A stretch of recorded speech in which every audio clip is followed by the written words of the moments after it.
Quem é que é o responsável por iludir o pessoal do comércio exterior achando que vai viajar pelo mundo? Eu posso... Já que eu sugeri o tema, eu quero nomes. Vamos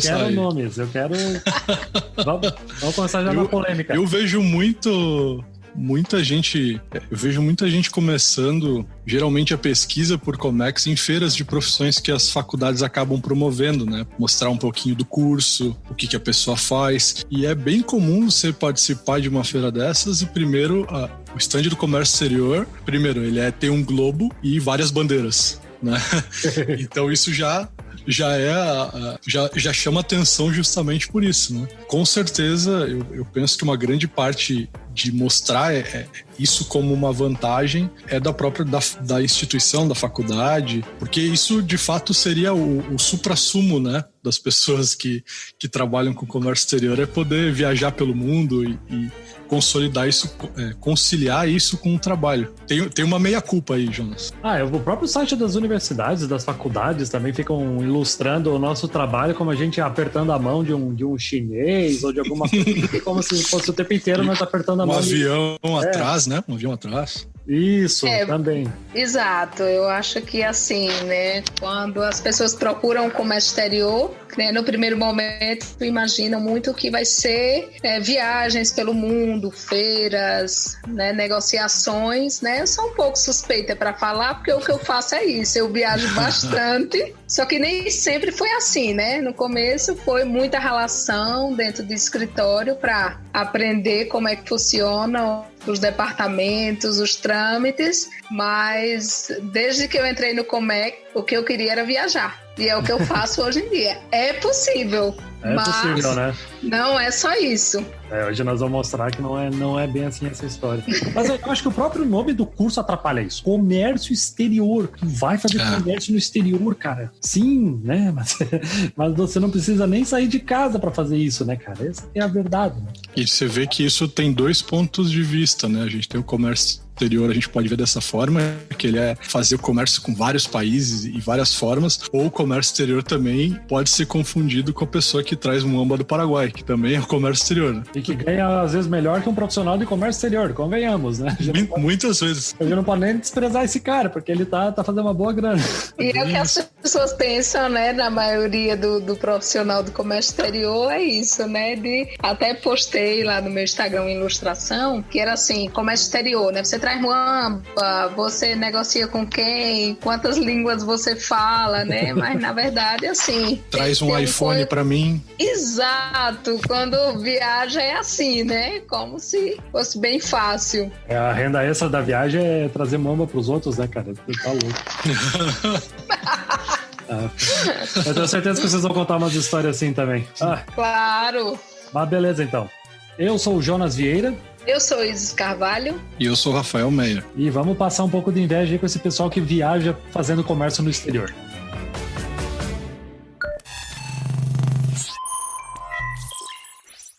Saudações, movimentadores da balança comercial ao InvoiceCast. Uma das primeiras ilusões que muitos estudantes do comércio exterior têm, assim que leem o nome do curso, é de achar que vai conhecer o mundo a trabalho. E o banho de água fria chega num container reefer assim que começa a trabalhar na área. Negociações e operações de milhões de dólares sendo realizadas por e-mail, telefone ou videoconferência. Nem a minha diretoria da empresa viaja. Como assim? Eu nunca vou viajar no comércio exterior? Nunca é uma palavra pesada. E também, para lhe dar mais esperança, hoje eu trouxe 2 convidados que têm em sua rotina a necessidade de viajar para fazer comércio no exterior. Mas é bom manter as expectativas sob controle e ouvir o que eles têm a dizer. Viajar a trabalho não é viajar a turismo. Vamos conhecê-los? Rafael, quem é você na fila do embarque? Olá, Jonas. Olá, Isis. Olá, pessoal. Obrigado aí pelo convite, pela oportunidade. Meu nome é Rafael Meyer, sou formado em comércio exterior e também tenho um MBA na área de gestão de equipes de alto desempenho. Hoje eu sou gerente operacional na Inglobal, uma trade em Joinville, e eu tô indo pro meu 10º ano em Comex, sempre na área de operações, de comércio exterior e atendimento a cliente. Eu sou Isis Carvalho, sou consultora e mentora de comércio exterior. Atualmente sou colaboradora na Matchmaking Brasil, uma empresa aqui de Brasília que presta consultoria em negócios internacionais, e também trabalho na minha empresa, a IC Comex, prestando consultoria e mentoria em comércio exterior. Hoje eu trabalho viajando bastante, mas nem sempre foi assim. Comecei no operacional e trilhei uma carreira para chegar até aqui. Atuo no Comex há mais de 7 anos e estou aqui, firme e forte. Massa, vamos pôr umas verdades aí nesse assunto. Então, já que tu tá contando um pouco da tua trilha, Isis, como foi teu caminho profissional para você chegar até nesse patamar de precisar fazer o comércio no exterior? Conta pra gente a tua trajetória. Tá, eu sou formada em administração de empresas e desde quando eu estava na faculdade de administração, eu sou pernambucana, morava em Pernambuco e minha primeira oportunidade profissional foi na empresa dos meus pais. Então, por eu falar idiomas, já falava inglês e espanhol, eu tive a oportunidade de participar de feiras no exterior, né, no Panamá, na Colômbia. Então, foi a partir daí que surgiu o meu interesse de entrar nessa área. E depois me mudei para Curitiba, onde eu comecei a trabalhar em empresas exportadoras e importadoras. Começou também a passar frio. Fui passar frio, exatamente. E trabalhei como analista de comércio exterior, né? Antes comecei como assistente, né? Fazia toda a documentação. Viajei também, comecei a negociar com o Oriente Médio, clientes de outros países. E eu vi que o que eu gosto mesmo é de viajar, de negociar. Rafael, me conta então tua trajetória, até tu chegar nesse patamar também. Bom, cara, a minha realidade é um pouco diferente da Isis aí, não tem tantas viagens, porém, a minha empresa, contando um pouco do que me trouxe até aqui, eu trabalho já na Englobal há 10 anos, é uma empresa que também trabalha fazendo comitivas a feiras internacionais, isso já desde 2010, e quando eu entrei na empresa em 2011, eu já vislumbrava isso como uma vontade, né? Então a empresa fazendo essas comitivas anualmente, eu queria também em algum momento fazer parte disso. E em 2014, para ser mais exato, no fim do ano eu queria definir algumas coisas para o meu ano seguinte, para 2015, e eu chamei meu gestor e eu falei para ele que eu queria participar dessas feiras, queria saber o que eu precisava fazer para poder também participar. E ele ficou bem contente por eu ter tido essa iniciativa e a gente ajustou alguns objetivos. E aí ele falou assim, então já faz o teu passaporte, já fica preparado, porque se tiver oportunidade, se tiver clientes que a gente fechar essa feira, a gente vai te considerar. E aí ele também me colocou no projeto que organiza essas comitivas. E aí eu comecei a fazer parte disso desde a organização, e fazendo parte da venda, fazendo parte da divulgação, dos bookings, da parte burocrática, e aí surgiu a oportunidade para eu também poder participar dessa primeira feira que foi em 2015. E desde lá eu continuo fazendo isso, participando dessas comitivas e também visitando fornecedores, conforme a demanda de alguns clientes. Então foi basicamente isso que me fez viajar a trabalho no comércio exterior. Rafael tocou num ponto muito importante que, né, ele falou essa questão de passaporte, de documentação, é que para quem deseja atuar nessa área, que esteja preparado, né, de ter um passaporte, aprender idiomas, né, que o inglês é mandatório e assim, se você ainda não sabe inglês, não se preocupe, mas comece a aprender desde já. E de acordo com o mercado que você vai negociar, né, por exemplo, eu tenho inglês e espanhol e estou aprendendo francês, né, mas de repente, de acordo com o mercado que você vai trabalhar, de repente o mandarim ou alemão ou outro idioma, então assim, para mim as oportunidades aconteceram porque eu estava preparada. Porque às vezes as viagens acontecem daqui a 10 dias. Não dá tempo você tirar o seu passaporte, né? Não dá tempo de correr atrás, de aprender uma língua. Então, assim, quanto mais a gente se prepara, as oportunidades aparecem. E uma coisa só para adicionar isso, não só a questão burocrática, né? Mas toda a questão do trabalho mesmo, se preparar em sentido de sempre buscar evoluir para que, quando apareça a oportunidade, você esteja apto para poder encarar isso, porque dificilmente vai vir a oportunidade para depois você se preparar. Então, não só com a parte do documento, né, mas com a parte de conhecimento, com a parte de idioma, isso é básico. E convenhamos que uma empresa pagar para você ir para outro país é um negócio caro, eles não vão mandar qualquer um, né? Então, você vai ter que ter já demonstrado na sua trajetória todo esse interesse e capacidade. Para quem está nos ouvindo, a gente não está aqui falando do papo de meritocracia, dizer que basta se esforçar e tudo mais. Não, tá? Vamos nos manter com os pés no chão aqui. Mas cara, tu vai ter que correr atrás. É como a Isis já falou, tu quer estar pronto para viajar? Digamos que você já está tendo um reconhecimento legal, tu tem que estar com o passaporte pronto. Tu quer ir para países que falam inglês, ou até mesmo os que não falam, cara, tu tem que saber falar inglês. Como é que tu vai ajudar as pessoas em uma comitiva, por exemplo, né? Se provavelmente vai ter gente ali que às vezes não fala inglês direito, tu vai ter que ajudar essas pessoas, certo, gente? No meu caso, a maioria dos clientes que vão acabam tendo essa barreira do idioma como algo principal e que até, como a gente atende pequenas empresas e médias empresas, às vezes quem vai com a gente é o próprio dono do negócio. E aí a barreira do idioma e da cultura acaba limitando eles até a sair do Brasil e buscar outras oportunidades com o comércio exterior. E aí a gente atua nessa ponte. Mas, como o Jonas falou, o idioma a gente acaba sendo um intérprete mais do que um trabalhador do comércio exterior em algumas viagens, né? Então a parte do próprio atendimento, de lidar com pessoas, de comunicação, isso vem primeiro nessa questão de viagem, pelo menos na minha experiência. É bem observado, Rafael, porque às vezes o que muitas pessoas pensam, né, só o glamour da profissão. E hoje mesmo eu estava pensando nisso, que todas as feiras, os eventos que eu fui, eu só tenho fotos em stands, tudo pronto. E eu pensei, eu tenho que fazer fotos do meu bastidor, porque quando eu falo, fui para uma feira em Dubai expor, né, as pessoas imaginam, nossa, que glamour, Dubai, mas não vê, né? E que carreguei caixa, que tive que montar stand, sabe? E assim, para ser um profissional do Comex, você tem que saber lidar com outras culturas, com pessoas diferentes, e você acaba fazendo muito mais do que aquilo que é da sua profissão. Exemplo, é você, como o Rafael bem falou, é você traduzir algo para aquelas pessoas que estão ali na missão, de repente uma alimentação que deu algum problema, né?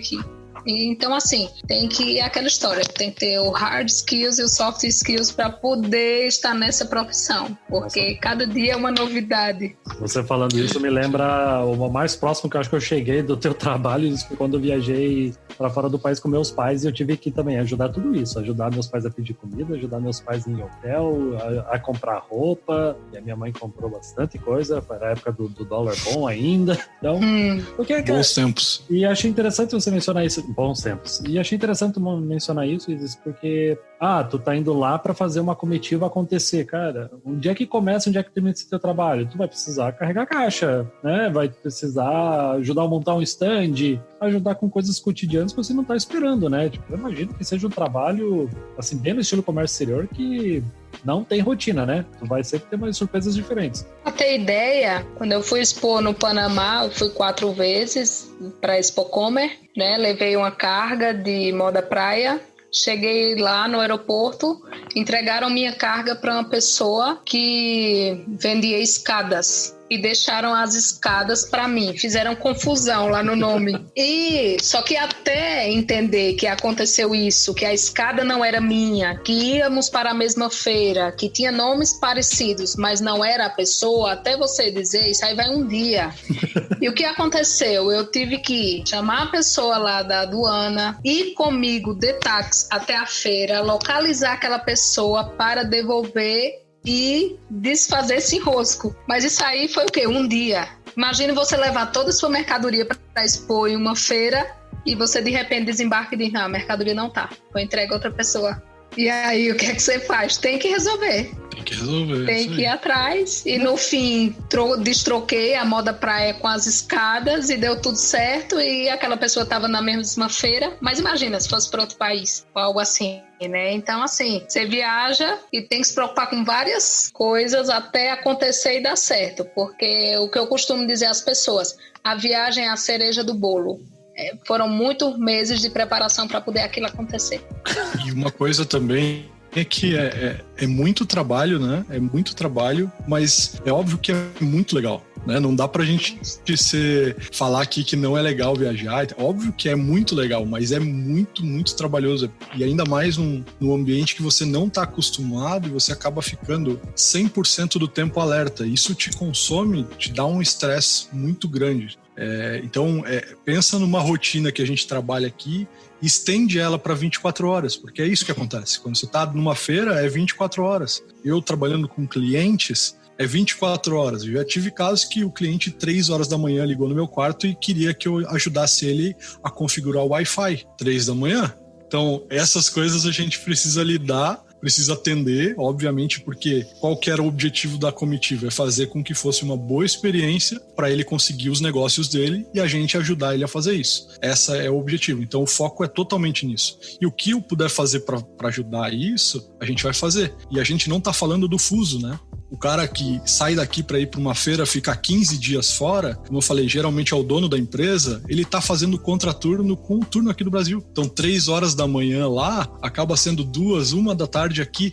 Então ele ainda está resolvendo coisa, ele ainda está fazendo todo um trabalho no contraturno que a gente também tem que fazer, porque a gente também deixa a empresa um tempo para poder atender. Então tu acaba tendo que ter uma rotina meio dupla, conciliar um pouco o tempo do Brasil para não deixar o pessoal aqui na mão também. Então, por mais que além você tenha de todo o trabalho lá... Desculpa, por mais que você tenha colegas lá para te ajudar e pegar parte do teu trabalho, não dá para passar tudo na mão de outra pessoa e achar que tá tudo bem, né, cara? Sempre vai ficar alguma coisa que vai precisar do suporte, né? Um outro detalhe, você vai ter que dar um suporte e é assim, a gente trabalha com uma equipe, é um time, né? Tá todo mundo envolvido para um projeto desse também, porque também é para a empresa inteira, né? Então todo mundo acaba tirando frutos disso com negócios, né? E no fim das contas esse é o objetivo. Então você tem que acabar conciliando isso também, acaba tendo essa rotina extra, mas é bastante gratificante ter essa oportunidade, com certeza. Mas como a gente já falou no começo, né? Não é viagem a turismo. Exato. E por isso, por essas experiências que eu já tive, né, no Comex e continuo tendo, que eu resolvi, né, fazer a mentoria para guiar aquelas pessoas que estão em busca de entrar no comércio exterior. E sempre eu procuro fazer uma conversa prévia, né, explicando o que é, porque as pessoas não vão ouvir da minha boca que o comércio exterior é só viajar. Não, vai ouvir o que é que tem que ser feito, porque eu entendo que para chegar no nível que eu estou hoje, de poder me dedicar a isso de viagens, eu ralei bastante. Fiz importação de todos os modais, exportação, já passei perrengue de container vir da China, ter incêndio no container, ter que mudar. Então, assim, já passei por poucas e boas operacionais que fui aprendendo para chegar onde eu estou hoje e dizer, não, eu quero mais ir para essa área de viagens, que foi o que o Rafael comentou, né? Quando surgiu essa oportunidade, o que é que eu tenho que fazer para isso? E fui buscando entrar nessa área, porque eu vi que eu me identifico muito, assim, para mim é super gratificante participar de feiras, fazer negociações, né? Quando o cliente começa aqui no Brasil a pensar em vender o seu produto no exterior e depois ele concretiza isso, para mim, assim, é uma satisfação enorme. Então, assim, é muito bom, né? Assim, a gente estaria mentindo, né, Rafael, se dissesse, não, só tem problemas ou só são dores. Não, é muito bom, mas exige muito trabalho e preparação para isso. Ah, legal. Faz muito sentido isso, porque se tu tá indo pro exterior, seja para uma comitiva ou para até participar de alguma negociação cara a cara, como é que tu vai participar de uma negociação se você não sabe como é que funciona a importação e exportação no Brasil? Como é que funciona para deixar a documentação pronta? Como é que funciona um BL, se é mercante, DI, do INPE? Não estou dizendo que tu precisa ter aprendido a usar o Syscomex, mas tu tem que entender como é que é o fluxo É necessário entender como é que funciona o fluxo de operação no comércio exterior para você conseguir negociar, senão você vai fazer besteira com Incoterm, tu vai fazer besteira com pagamento internacional, tu vai acabar ofertando coisa que não devia. O que pesa mais para vocês na hora que é necessário viajar? Vocês têm filhos? Vocês têm amigos, família próxima, assim, que pesa isso, essa distância? Olha, eu sou mãe, eu tenho uma filha de 11 anos e praticamente desde que ela era um bebê eu viajo. Mas para mim, assim, é um pouco desafiador, né? Porque, por exemplo, quando eu fui morar em Curitiba, né, tinha família lá, isso que me possibilitava viajar, mas fui para a China, tive que deixar minha filha, né, porque morávamos só eu e ela. Fui para Dubai, ela também teve que ficar. E por isso que, assim, hoje eu estou em Brasília, né? Porque tenho minha irmã aqui que me dá esse apoio. Mas, assim, fora minha filha, não é muito difícil, não, porque antes de entrar na área do Comex, né, eu já fiz 2 intercâmbios, morei nos Estados Unidos, morei na Espanha. E gosto bastante de viajar, assim, tá pelo mundo é minha casa. E minha filha vai nesse segmento, porque ela já disse, mãe, vou fazer intercâmbio e depois vou morar em um monte de países e você vai seguindo aí na sua vida de viagens. Eu ia estranhar assim, uma filha vendo uma mãe viajando tanto, você querer ser acomodada, ouvindo todas as histórias. Não achei tão interessante não você conhecer Dubai, eu vou ficar por aqui mesmo. Então, assim, só o fato de ser mãe, né, de ter uma filha que ainda de 11 anos, que depende muito de mim, mas como desde que ela nasceu eu já viajo bastante, então, assim, pra mim é super tranquilo e eu sou uma pessoa muito desapegada, assim, não sinto falta de todo mundo, mas sei que todos estão bem. Sim, mas tem alguma outra dificuldade ou lado B que você acha que as pessoas que querem fazer comércio no exterior deveriam saber? Eu acho importante falar? Tem, assim, né? Esse caso de você ter uma família, talvez, que dependa, né, bastante de você. A questão também de você viajar para outros países. Por exemplo, ano passado eu fui para a China, não é fácil, você chega, muitas vezes não dá tempo nem de descansar, você já tem trabalho, tem a questão do jet lag, questão da alimentação em outros países, né? Mas assim, para mim é muito tranquilo. O meu perfil é esse de viajante. Tem que ter um perfil, então, você diz para isso? Acredito que sim, Jonas, porque não é fácil você sair de casa, tá no seu conforto, falando sua língua, tá no seu trabalho, né, no seu dia a dia, de repente você vai para outro país, você tem que se comunicar com outras pessoas, a língua é diferente, o dinheiro é diferente, como o Rafael mencionou, quando a gente viaja, trabalha bem mais, porque trabalha no país, tem as demandas que ficaram no Brasil, então assim, né, o que é mais desafiador também, para mim, é isso, de essa dupla jornada, que a gente acaba trabalhando bem mais. Você chega no país, às vezes já tem que trabalhar. Quando você volta para o Brasil, já tem as demandas, né? Que você precisa fazer relatórios, continuar o trabalho. Então, assim, acho que é isso. Bom, eu não tenho filhos, mas eu moro com minha esposa. Eu nunca fiquei períodos muito longos, assim, seguidos fora. Então, nada mais do que um mês. Então, já começa assim a ficar um pouco, porque a rotina quebra, então acaba assim dando saudade. Já quando você sai daqui, as coisas são tão intensas, geralmente nas viagens, como a Isis falou, você já tá no ritmo de trabalho e às vezes você nem, passou 1-2 semanas, você não viu passar essas semanas praticamente. Isso é algo que pode ser uma vantagem ou desvantagem, né? Porque você chega, pelo menos para mim, quando volta pro Brasil, você tá num ritmo diferente das pessoas que estão aqui. Então, você tá num agito, tá naquela coisa, então, naquela correria, assim, e de repente tem essa quebra, né? Até que tem aquela depressão pós-viagem, assim, que sempre que a gente volta, dá aquele, voltamos pra rotina. Não que a rotina seja ruim, mas dá saudade daquela correria, de resolver as coisas. E falando especificamente, eu acho, do perfil, como a Isis falou, eu acho que a pessoa que ela vai viajar a trabalho, ela precisa resolver problema. Ela precisa estar preparada, ela não precisa saber tudo, mas ela precisa saber ir atrás para resolver. Então, se tiver alguma demanda, você não tem como falar com o Brasil, você não vai, né? É muito difícil a comunicação, principalmente em um idioma o país onde o idioma não é o inglês só, você acaba tendo bastante dificuldades, não só culturais, mas também com a tradução das pessoas que não têm o inglês como primeiro idioma. Então, por exemplo, a China, eles têm o mandarim, mas tem muitos chineses que falam inglês. E a gente fala português e também fala inglês. Quando essas duas culturas se encontram, às vezes a mensagem não é a mesma. E eu acho que isso acaba dando alguns desencontros, mas o importante é se comunicar. A gente volta, eu tenho essa impressão de quando eu vou para a China, a gente volta meio que para a idade das cavernas. A gente acaba se comunicando por gesto, risco com calculadora e fazendo a gente se entender e às vezes fazendo uns barulhos que a gente nem sabe que idioma é, mas estamos se entendendo. Eu acho que é isso que é importante. Então a pessoa que vai viajar, ela tem que estar preparada para resolver, e muitas vezes sozinho. Quando você tem uma parte da viagem sozinho, eu acho que é o que mais pega. Quando você tem um colega, alguém que está trabalhando junto, fica mais fácil que você tenha alguém para dividir ali na hora. Mas quando você vai sozinho, eu fiz algumas partes da viagem sozinho, que daí acaba pegando mais. Que daí você tem mais, eu acho que sente um pouco mais de falta do Brasil, das pessoas e de pessoas para você trocar alguma ideia quando tem algum problema, né? Eu acho que isso aqui a gente tem muito fácil, né? Tanto com familiares ou colegas de trabalho. Exato, eu estava rindo aqui, porque o Rafael falando, né, dessa diferença. Eu fui para a China também, né, ano passado, E para mim, assim, uma curiosidade lá da China é que os banheiros são aquelas bacias turcas, né? Lá na feira e na técnica agachada, igual no Japão? Sim, isso aí. Sim. Nossa, é uma foto de dignidade aquela pose, né, cara? Pra nós aquilo é de outro mundo, né? É bem engraçado. Exato. E assim, me lembrou muito, porque quando eu tava ali naquela fila que olhei o banheiro, aí eu pensei, gente, o Comex não é só glamour.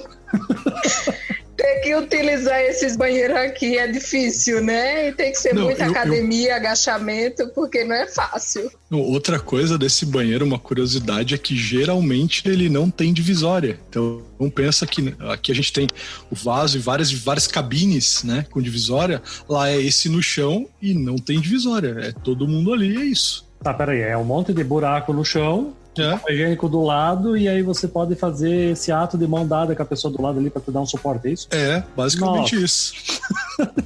Óbvio que tem, não em todas as cidades, né? A maioria das cidades que já tem as opções, mas quando você vai para uma cidade um pouco mais do interior, é bem comum. Isso até em shopping, tá? Em shoppings de cidades menores, é esse tipo de banheiro. Então aí a gente já tem uma dificuldade, assim, um pouco, né? Uma cultura um pouco diferente. Você entra ali e já tem uma cena desagradável, às vezes, acontecendo. Nossa, acho que a gente já desmotivou 20% de pessoas agora pra querer viajar para a China no trabalho. Nossa. Não, mas é um país encantador.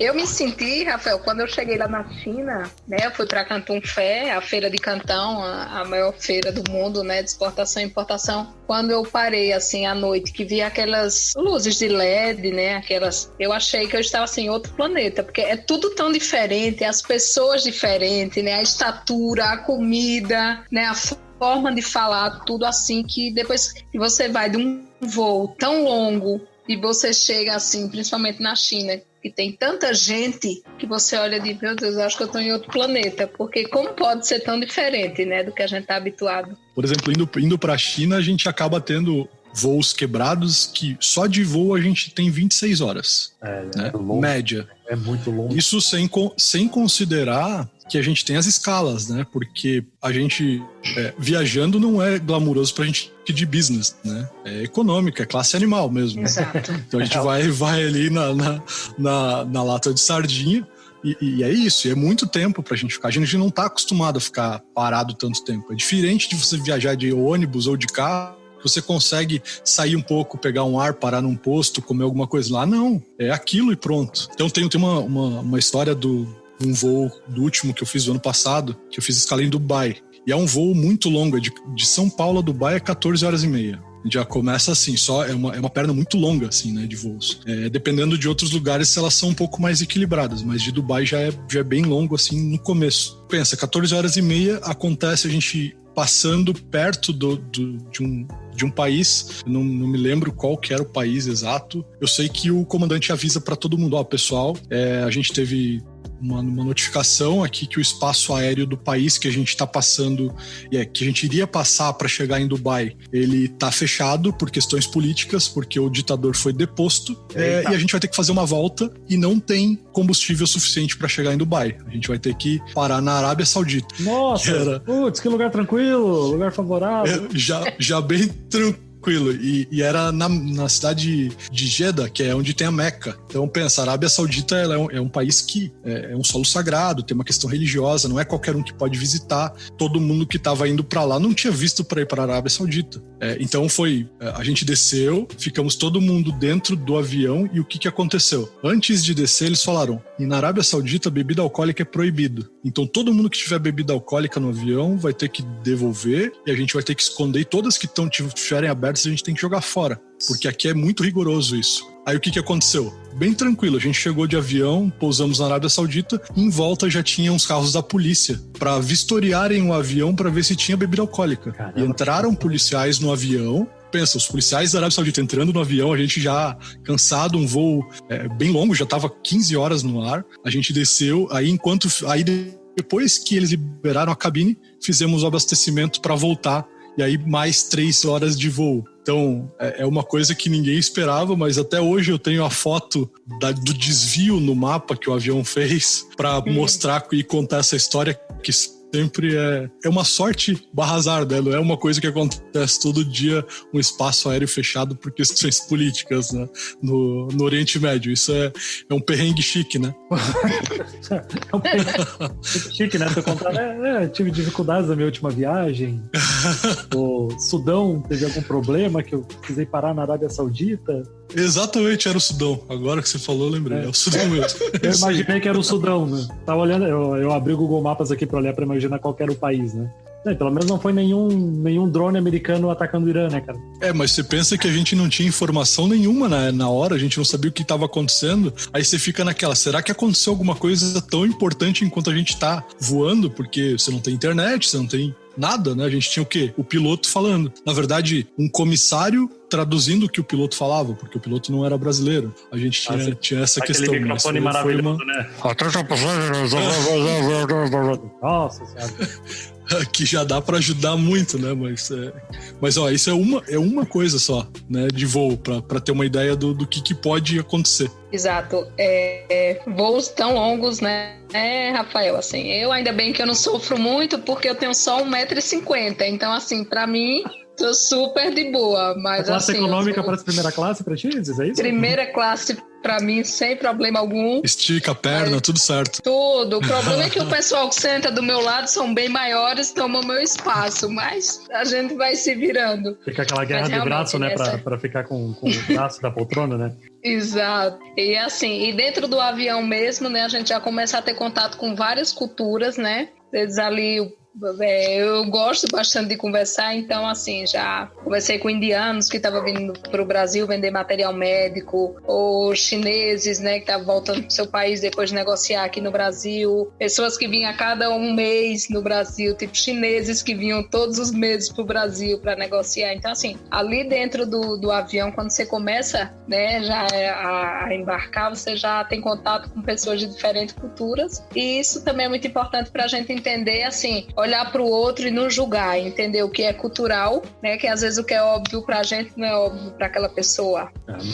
Isso já, mas tem que estar disposto a fazer isso, né, Isis? Tem que ter esse perfil de querer buscar isso, né? Porque se você ficar ali no seu canto, nada vai acontecer. Exato. Por exemplo, agora em fevereiro eu fiz uma missão governamental pela matchmaking para o governo de Bangladesh. Então eram 8 pessoas e nós fomos para França e para a Suíça, Paris e Genebra. Eu fui receber o pessoal, né? E durante toda a estadia, né, a gente só comeu comida indiana, porque eles gostam bastante de comida indiana, assim. Quase não vai pimenta, né? Pimenta todos os dias, né? E assim, e a questão, uma cultura diferente, como você falou, Rafael, né? Eles falam inglês, mas também não é a língua mãe deles, né? Que a língua mãe é o Bangla. Para mim, o português, mas falando inglês. Então, assim, duas culturas totalmente diferentes, tentando se entender em outra língua. Teve a questão também de Paris para Genebra, que já é outra moeda, né? No meu caso, trocar reais por euros, chegando lá ainda francos, para eles o dinheiro deles, e auxiliar nisso tudo aí, né? Ter esse jogo cada de câmbio cintura, desses, tu só perde dinheiro, né? Exato. De coordenar tudo e sair, como você falou, Rafael, quando a gente vai com um colega, tem outra pessoa, né, para dar um apoio, é bem mais tranquilo. Mas assim, né, volta a falar, como é algo que eu busquei, assim, não é fácil, mas me dá um prazer enorme, que eu pensei, caramba, né, eu tinha outras coisas planejadas para o carnaval, mas eu passei o carnaval em Paris, eu digo, que bom trabalhar com isso. Eu imagino que quem tá nos ouvindo já não tá com muita inveja de ti, né, de todos os países que você já mencionou hoje. Estraga um sal grosso depois, tá? Vou colocar. E como é podcast, é bom fazer isso por uns 6 meses, né? Que ele vai sendo ouvido pelas pessoas. É isso aí. E é engraçado, Jonas, essa questão, né? Que às vezes eu comento com o pessoal, né? Como eu sou muito pequena, tem só 1,50 e eu recebo esse pessoal, essas delegações. Às vezes, quando o pessoal tá lá no aeroporto, imagino que seja outra pessoa, né? No mínimo 1,60, 1,70 de altura. E quando eu chego lá, às vezes as pessoas, nossa, foi você? Assim, ficam meio que... Mas é super tranquilo. Mas as suas histórias já deixam evidente dois pré-requisitos interessantes para se fazer o comércio no exterior. Primeiro, que tem que gostar de entrar em contato com outras culturas, não dá para ter vergonha para conversar em outro idioma, e a estratégia da da baixa estatura por questão de conforto, né, Isis? Exato. Olha, eu que não sou gigante, tenho 1,78 m, já sofro na classe animal, então imagina a gente mais alta, né? Não dá, cara. Pô, eu tenho 1,86 m, cara. Nossa! Eu também não sou magrinho, então... eu já peguei poltrona do meio. Então, nossa! Em voos longos? Foi o primeiro voo que eu peguei, eu não sabia nada, não tinha ideia. O que me botaram pro poltrona do meio. No meio.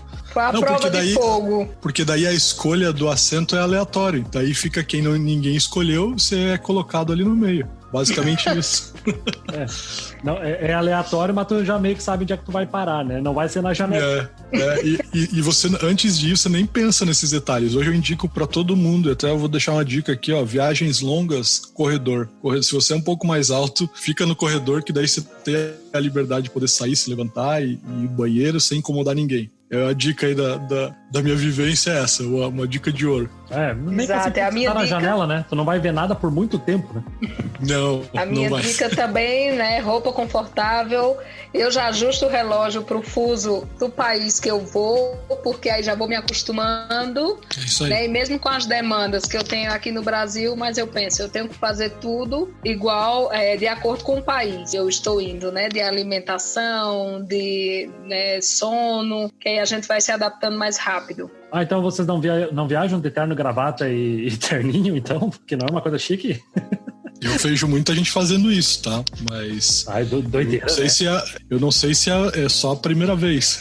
Imagino que seja só a primeira vez. Mas eu acho que quanto mais confortável, melhor, porque o corpo, ele baixa pressão, ele reage de diferentes formas. Tem gente que incha a mão, que incha a pé. O próprio jet lag, ele acaba te dando mais cansaço, fica mais pesado o sono, você fica mais... É mais difícil o avião quando você está muito tempo direto ou com uma escala curta, que você tem que fazer um voo direto, o corpo ele vai acabar sofrendo um pouco. E quanto mais você puder facilitar para o teu corpo sofrer menos, melhor. Porque como a Isis falou, muitas vezes a gente chega lá e já tem que trabalhar, não tem como se recuperar, não tem tempo para isso, né? Exato. Então o negócio é moletom, calçado Crocs, e já facilita até na hora de passar pelo raio-x, que não tem metal no Crocs. Não vai isso aí. Mas vai estar confortável, né? É igual querer ficar em casa. É isso aí. Exato.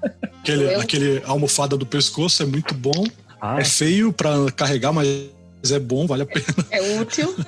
E eu acho que ao longo das viagens, cada viagem a pessoa vai aprendendo mais, né? Isso é verdade. Como viajar, por exemplo, fui para a China, acho que foram quase 3 semanas, levei uma malinha de mão, né? Assim que eu sempre viajo com ela, porque não tem que despachar bagagem, sei o que eu vou usar, o que eu vou precisar, roupas confortáveis, e porque às vezes a gente chega no país, ir ao hotel, tomar um banho e se montar para trabalhar. Então, assim, né? Já tem tanta coisa para se preocupar, ainda preocupar-se com a desconforto da roupa, então trabalho intelectual vale bem mais. Primeira viagem que eu fiz para a China, antes de ir para a feira de Cantão, eu fui fazer um serviço para um cliente de visitar e negociar com um fornecedor em loco. Então, meu primeiro desafio já foi sozinho. Eita. E depois eu ia encontrar o grupo na feira. Então, cada um fez uma parte, a gente se dividiu pela China e foi para aproveitar a viagem. Já que ia estar tão longe, a gente ofereceu algumas soluções para os clientes também que não podiam ir com a gente. Então, eu visitei lá e uma característica muito forte do pessoal chinês é justamente a hospitalidade. Eles te recebem muito, muito bem. Tão bem que você até acaba ficando sem jeito, porque de tanto que eles querem te servir. Então, eles me buscaram na estação de trem com um baita carro, me levaram num restaurante muito, muito top para poder comer lá. E era um restaurante típico e era uma cidade que é Ningbo. Não é uma cidade que é capital, mas ela não é muito retirada, então ela é um meio termo. Então tem algumas partes da cidade que ainda são bem tradicionais. E esse fornecedor me levou para almoçar lá. O que acontece?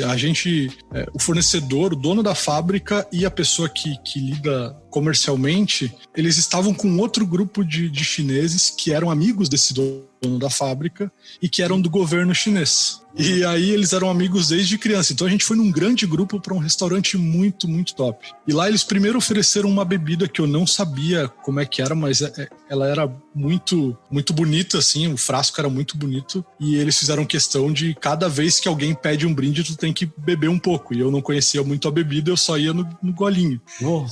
Depois eu descobri que uma garrafa de 500 ml, 700 ml daquela bebida era mais ou menos uns R$2.000.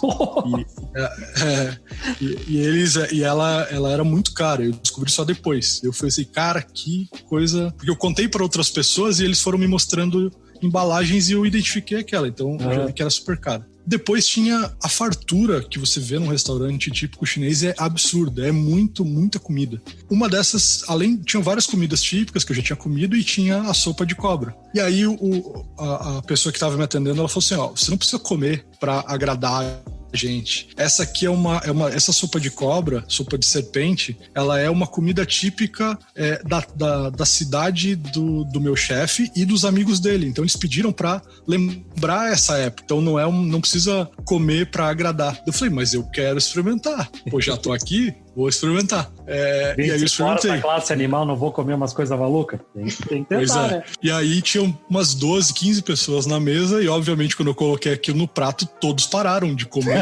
Instantaneamente o tempo parou. Para aqueles o brasileiro tentando comer cobra. Exatamente, para ver se eu ia comer.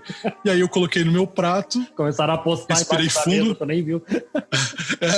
Respirei fundo e aí eu pensei, cara, é agora, né? Não tem mais como devolver. Uma dúvida, a cobra vem ou ela vem cortadinha? Em postinha. Ela vem tipo uma sopa com um monte de posta de cobra, mas você consegue identificar que é cobra porque tem muitos pedaços, assim. Tá. E aí, pensa que era uma sopa muito rala, quase água, e com uma cobra cozida dentro. E aí, no prato principal, da onde você... Isso, onde você tira para se servir, tinha a cabeça da cobra ali para dizer que era cobra, entendeu? Mostrando assim, tava pendurado ali. E aí quando eu coloquei na boca, gostei, e aí eu vou dizer aquela mesma coisa que todo mundo fala para comidas diferentes. Gosto de frango. Sempre. Frango cozido numa água sem tempero, basicamente. E muito borrachudo e com muito osso, muito difícil de comer, assim, quase... É muito esforço para pouca comida, na verdade. Mas, obviamente, que eles se mataram de rir quando eu comi e fiz um beleza e tal. E eles viram, né? Uma outra coisa desse caso, na época, quando eu fui, eu não comia sushi. Então eu não estava acostumado a comer de hashi. E eles viram que eu estava me esforçando muito para comer e eu também não pedi garfo. Eu não queria, né, fazer o cara que não sabe comer. De repente veio uma pessoa... Pra Itália e começar a cortar o macarrão, né? Isso. Eu não, cara, eu vou tentar aqui. Mas lá, pra ter uma noção, eles comem ervilha com hashi, né? Então, pra quem não sabe comer, eu não comia sushi e tal, isso foi difícil. Mas eu ia lá, ia me esforçando, ia tentando comer. E aí chamaram o garçom, eu não entendi o que eles falaram, mas depois de uns 15 minutos, voltou com o garfo e faca. Uns 15 minutos. Aí eu peguei o garfo e falei, obrigado, não quis pedir porque, era um restaurante muito típico, então dava muito na cara que eu era o único estrangeiro lá. E aí o que aconteceu? Eles começaram todo mundo da mesa a rir. Daí eu perguntei, o que aconteceu que vocês estão rindo? Eu falei, eles falaram que não tinha um garfo e faca, eles tiveram que sair pra comprar um garfo e faca pra você. Então no restaurante não tinha garfo e faca, eles compraram só um jogo pra mim. Então eles tiveram que sair. Foi uma celebridade então, né? Porque vocês não tinham garfo e faca, eles nunca recebiam um estrangeiro, né? Exatamente. Era realmente um restaurante assim que você vê que se você não tá com um local, você não iria encontrar aquele restaurante. Basicamente isso. Mas a experiência foi muito legal. Foi muito, muito bacana. Todo mundo quis tirar foto comigo, o pessoal do restaurante pediu pra tirar foto comigo. Realmente fui uma celebridade por uns 15 minutos, assim. Então veio o garçom tirar foto comigo, aí ele me levou lá na cozinha perto pra tirar foto. E aí tirava foto, cara, e ficavam tirando foto de longe. Tu deve estar no mural do restaurante lá até hoje, então. Provavelmente, cara. O dia que recebemos um brasileiro pra comer sushi com garfo. E aí, exatamente. Tiveram que comprar o garfo pra ele aqui, ó. Foi bem engraçado esse dia. Mas foi muito legal, a experiência foi ótima. Isis, conta aí alguma história interessante que, né, quando eu conto as pessoas gostam muito, né? Porque assim, o meu nome, Isis, né, é a sigla em inglês do Estado Islâmico. Caralho, eu nem tinha pensado nisso. Caramba. Que é, né, o Estado Islâmico, Islamic State of Iraq and Syria. É o ISIS, a né, sigla inglês, do Estado. ISIS. O ISIS em inglês. Então, assim, interessante, quando eu comecei, né, a negociar no Oriente Médio, na questão do metal mecânico, né, quando trabalhava em Curitiba, imediatamente eu tive que trocar meu nome. Então, assim, eu inverti, porque eu não podia ser ISIS, né? É como aqui no Brasil, você conhecer alguém, a pessoa se chamava, vamos dizer, PCC, né? Então, eles não entendiam. E quando eu fui procurar, né, na internet, saber do que se tratava, eu disse, putz, tenho que trocar meu nome. Não pode ser assim. Como é que eu vou negociar lá? Mas era super estranho para eles. Comércio exterior não se chamar ISIS, ajuda. Exato. Então, eu troquei. Então, lá em Dubai, as pessoas me conhecem por Cici. Oriente Médio, negociar lá tudo é Cici, porque é o contrário do meu nome, né? Então, assim... E ainda quando chego lá em Dubai, na imigração, que tem que mostrar o passaporte, né? Eles se surpreendem, chamam os outros que estão lá trabalhando, o nome, esse nome e tal. Então, assim, é bem curioso, porque até o nome eu tive que mudar para negociar com alguns países. E o que pra gente não é nada demais, mas em outra cultura é bem diferente, né? Então, toda vez que vai passar para a imigração na Ásia, no Oriente Médio, é uma tensão. Exatamente. Tem que trocar até de nome. Rafael, que história é essa, então, que um cliente teu participou daquele programa que a gente assiste das alfândegas do Discovery Channel? Bom, a gente estava no aeroporto de Guarulhos, fazendo toda a conferência de segurança, passamos tranquilamente. Então, como a gente vai em comitiva, geralmente alguém da equipe acaba acompanhando desde aqui. Então, nesse caso, no ano passado e no outro antes também fui eu. E aí eu encontrava o cliente ou em Curitiba ou em Guarulhos mesmo. E aí a gente se reúne, passa todos juntos pela segurança, até para que, caso tenha algum problema, a gente consiga também ajudar, já que a gente conhece um pouco e já fez isso algumas vezes. E quando foi para fazer o passaporte, tem as cabines da Polícia Federal para que você saia do país, todos passando, e eu fiquei esperando os clientes vindo, então passei, consegui, fiquei esperando eles do outro lado. E um dos clientes foi parado, e aí ficou ali, estava demorando, e quando você passa a parte da segurança, você não pode voltar. Você tem que ficar olhando de longe, porque é uma parte da Polícia Federal e tá bem explícito que você não pode permanecer ali. Então eu tava olhando meio de longe, tentando ir lá para ver se eu conseguiria ajudar. De repente, deu uns 2 minutos, vieram 2 policiais e chamaram esse cliente e acompanharam, pediram para ele ir se retirar, e ali daí a gente pensou, cara, o que aconteceu? A gente ficou realmente sem informação. A gente não sabia o que tinha acontecido. E quando deu uns 5 minutos, o cliente aparece assim, branco, mas rindo, né? Passou nervoso, estava tranquilo. Daí a gente, o que aconteceu?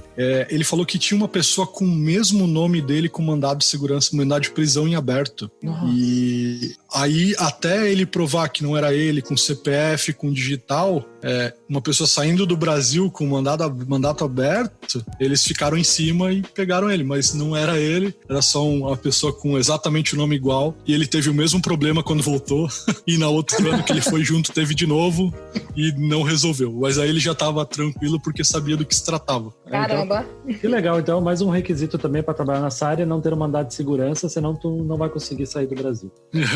Vai ser um pouquinho mais difícil. A primeira vez que eu viajei para a China, eu fui sozinho e eu encontrei clientes e pessoal que trabalhava comigo na cidade da feira, que é Guangzhou. E quando eu cheguei lá, então eu estava em Xangai, fui para Guangzhou, e eu tinha um cliente que estava para chegar 3 horas depois do meu voo. E aí eu fiquei esperando ele no aeroporto para que pudesse fazer toda a tratativa e a gente ir juntos pro hotel. O que acontece? Deu as 3 horas, eu estava acompanhando o voo, estava com os dados dele ali. Chegou o voo dele e aí a gente fica esperando fora, né?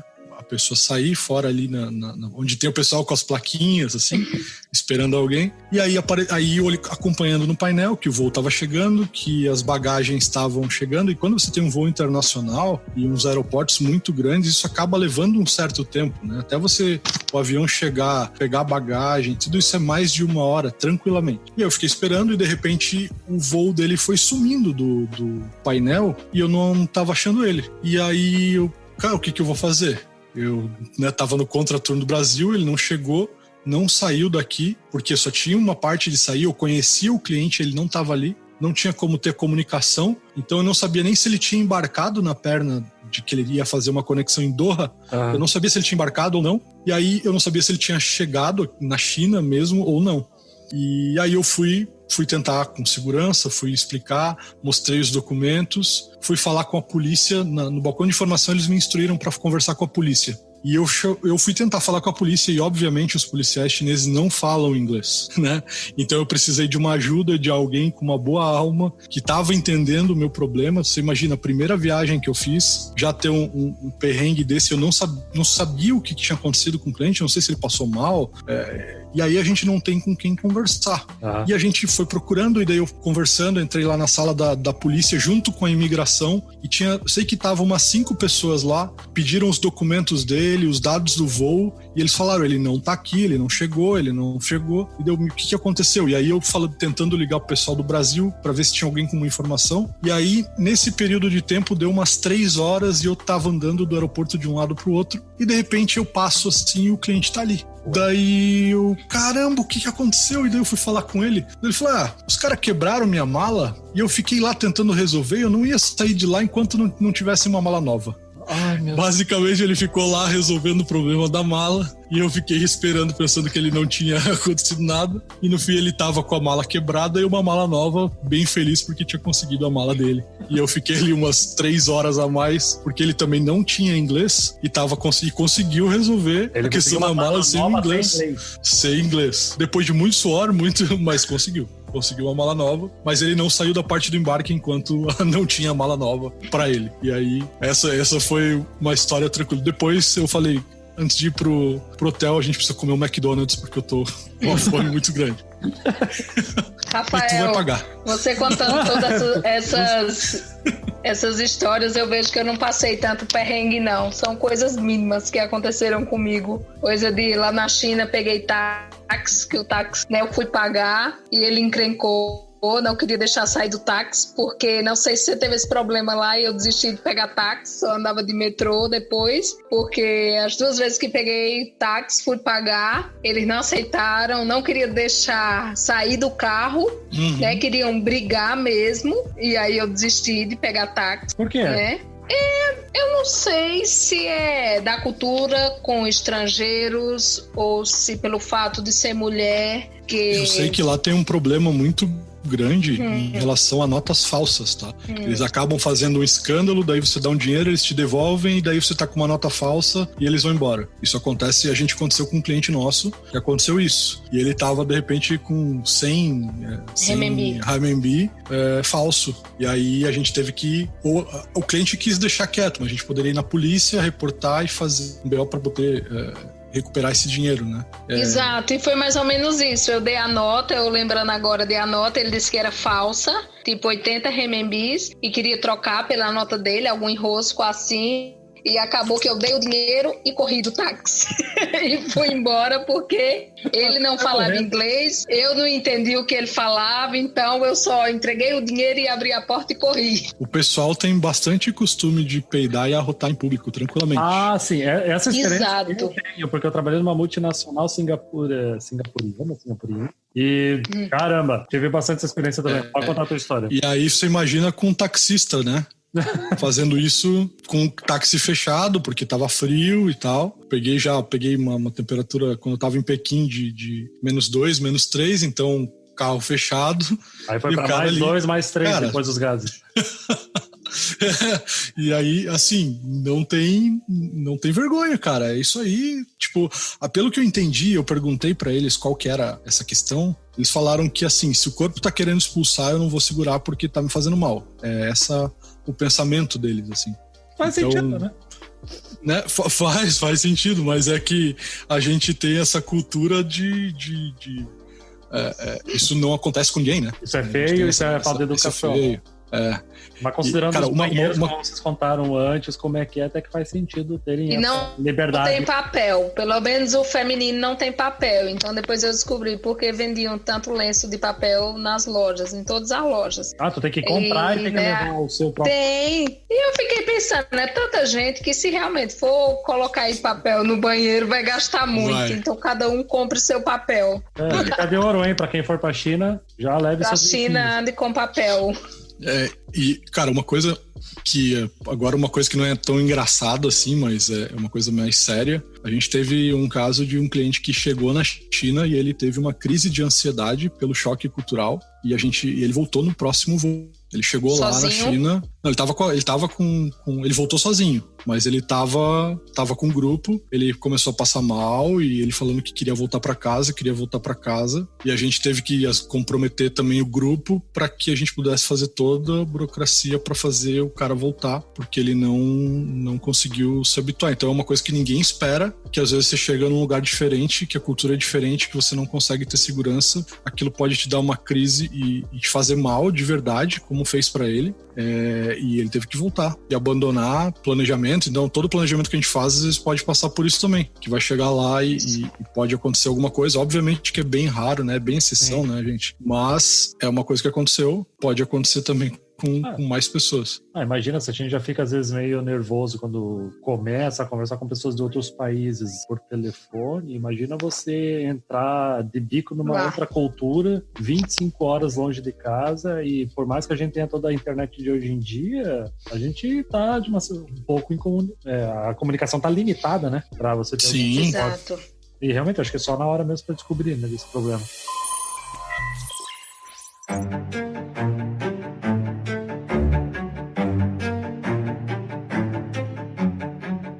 Gostou do episódio? Ajuda a gente compartilhando esse conteúdo. E lembra que eu falei no último episódio que agora temos um grupo do Telegram? A interação lá tá bem legal. Os 2 participantes aqui de hoje estão lá também conversando e tá rolando altos papos sobre Comex, tirar dúvida, aprender com as experiências e trocar conteúdos. Se quiser acessar, é só pedir o link para nós aqui pelas redes sociais ou acessar o site. Trabalhos encerrados e até a próxima. Tchau, tchau. Até a próxima, obrigada pela oportunidade, Jonas. Um abraço. Tchau, gente. Obrigado, foi um prazer. Até mais.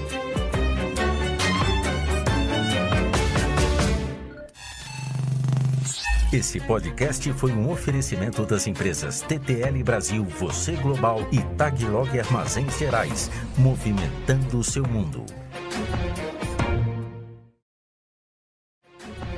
Cara, eu achei massa o assunto que o Rafael trouxe pra gente começar, cara. Quem? É a minha... Oi! Olá! A vida pegar ração pro nosso cachorro que acabou aqui. O saco de ração fica aqui. É isso aí. Mora em apartamento aí, Jonas? Sim, gente, mora em apartamento. Não, o apartamento então é o real, é isso aí. Mas o sacão de ração... Tem que aproveitar o espaço. Tem que ficar aqui porque não tem mais espaço. É isso aí. E as crianças têm fome, né, cara? O cachorro começa já a exigir pontualmente a comida.